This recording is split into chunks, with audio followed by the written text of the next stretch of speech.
Ja, en ik ben druk bezig. Een nieuw album komt eraan. Ik ga mijn theatertour doen. 3 september ga ik beginnen in Caprera.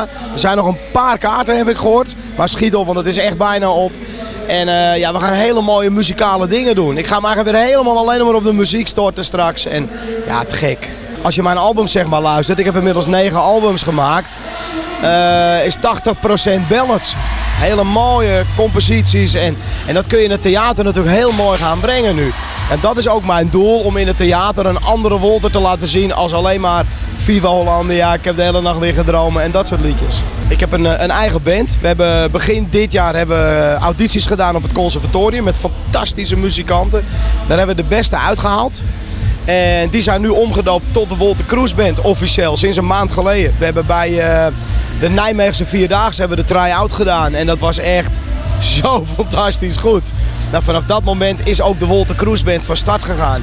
En dan gaan we mee toeren door het land, dan gaan we ook optredens mee doen in het land. Je kunt ze dus gewoon nu gaan boeken zelfs met Wolter Kroes.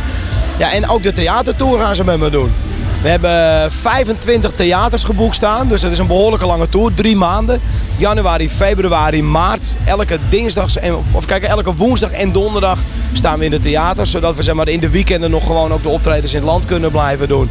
Ja, ik verheug me erop. Het is een uitdaging. Wolter, maar dat is ook in de periode dat de wintersport weer voor de deur staat, hè? Ja, maar ik ben bang dat Wolly dit jaar niet op de skis gaat. Het après-skiën misschien, maar nee, ik ga alleen in december een weekje naar Oostenrijk met de kerst, met de kinderen. En dan de rest van de winter blijf ik lekker veilig in Nederland. Want ik ben nog niet helemaal genezen met dat been. En dat is de bedoeling dat het in december klaar is. Nou, dan is het niet de bedoeling dat ik het ga verneuken in Oostenrijk weer, zeg maar. En zit de angst er nog een beetje in?